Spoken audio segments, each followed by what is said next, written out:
दोस्तों स्वागत है आपका हमारे YouTube चैनल विधिलॉजी पर। दोस्तों छत्तीसगढ़ लोक सेवा आयोग ने सहायक जिला लोक अभियोजन अधिकारी यानी कि एडीपीओ के पोस्ट के लिए वैकेंसी जारी कर दी है।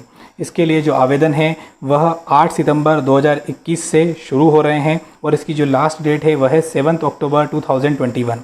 आवेदन भरने का जो शुल्क है जो छत्तीसगढ़ के मूल निवासी हैं उनके लिए 300 रुपये है और जो छत्तीसगढ़ से बाहर के हैं उनके लिए 400 यानी कि 400 रुपये हैं।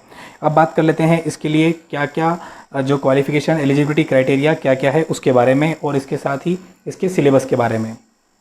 तो दोस्तों इसके अंदर टोटल जो पोस्ट है उसका विवरण आप अपनी स्क्रीन पर देख सकते हैं कि यहाँ पर जो टोटल पोस्ट जो आई है उसके अंदर जो बैकलॉग और उसके साथ साथ जो कैटेगरी वाइज रिजर्वेशन के अकॉर्डिंग जो सीट्स हैं उसका डिस्ट्रीब्यूशन यहाँ पर किया गया है। तो वो एक बार आप यहाँ से देख सकते हैं। इसके साथ ही इसके लिए जो आयु सीमा की गणना है वह 1 जनवरी 2021 से होगी और इसकी जो एज लिमिट है वह 21 वर्ष से लेके 30 वर्ष तक के जो व्यक्ति हैं वो इसका फॉर्म फिल कर सकते हैं।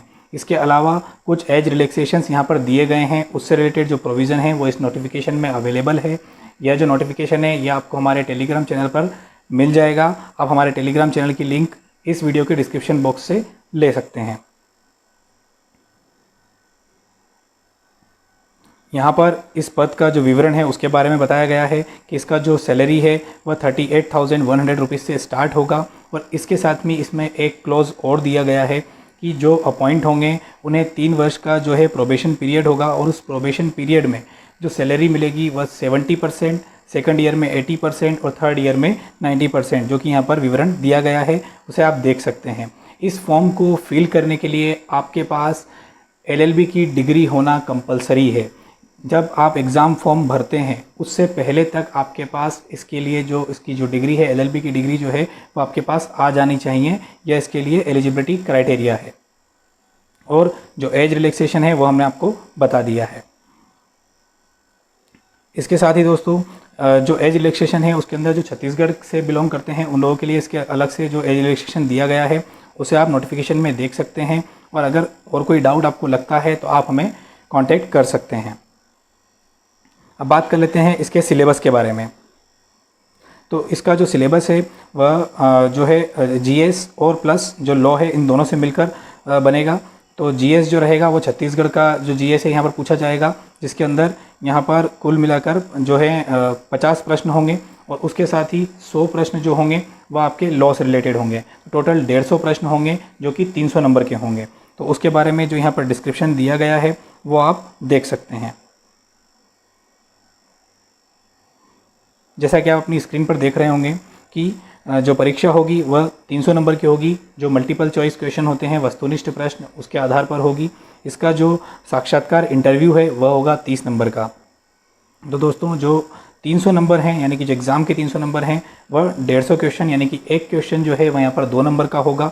अब उसके अंदर भी यहाँ पर डिस्क्रिप्शन दिया गया है कि छत्तीसगढ़ का सामान्य ज्ञान के 50 प्रश्न होंगे जो 100 अंक के होंगे और इसके साथ ही जो भाग 2 होगा वह संविधान एवं वृहद अधिनियम यानी कि जो मेजर एक्ट्स हैं वह, और जो पार्ट 2 के अंदर जो B वाला पोर्शन है यानी कि माइनर एक्ट्स उससे और मेजर एक्ट से मिलाकर यहाँ पर 100 प्रश्न पूछे जाएंगे। और वह कौन से माइनर एक्ट होंगे, मेजर एक्ट कौन से होंगे उसके लिए भी यहाँ पर जो है डिस्क्रिप्शन दिया गया है।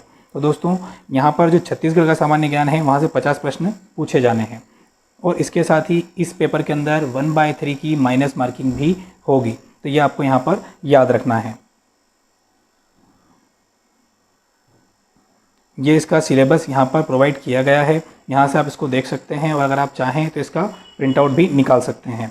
सामान्य ज्ञान के यहाँ पर बताया हुआ है और जो पार्ट 2 जो लॉ के सब्जेक्ट्स हैं यानी कि मेजर एक्ट्स और माइनर दोनों के बारे में यहाँ पर दिया गया है। तो मेजर जो हैं उसमें कॉन्स्टिट्यूशन और उसके अंदर भी पर्टिकुलर कौन कौन से जो प्रोविज़न है जो आपको पढ़ना है कॉन्स्टिट्यूशन में वो यहाँ पर दे दिए गए हैं। उसके साथ IPC, CRPC और एविडेंस, ये 4 मेजर यहाँ पर इसमें इंक्लूड है। और अगर हम माइनर की बात करें तो छत्तीसगढ़ बेस्ड जो वहाँ के लोकल एक्ट्स हैं वो यहाँ पर बहुत सारे हैं। तो उसके साथ ही अगर हम दूसरे एक्ट्स की बात करें तो information technology, SC/ST act, NDPS act, arms act, food safety and standard act, protection of human right act, right to information, legal services authority act. उसके अलावा आप छत्तीसगढ़ के जो लोकल एक्ट्स हैं वो आ जाएंगे और prevention of unlawful activities acts. तो दोस्तों MP ADPO के साथ में अगर हम देखते हैं तो बहुत सारे जो लॉ के सब्जेक्ट्स हैं वह इन दोनों में कॉमन है। अगर आप चाहें तो इसकी प्रिपरेशन आसानी से कर सकते हैं MP ADPO और छत्तीसगढ़ ADPO की साथ साथ में। इसके अलावा दोस्तों अगर आपको कोई डाउट आता है तो आप हमसे कांटेक्ट कर सकते हैं। इसकी जो कॉपी है वो हमारे टेलीग्राम चैनल पर अवेलेबल है, उसकी जो लिंक है वो आपको डिस्क्रिप्शन बॉक्स में मिल जाएगी।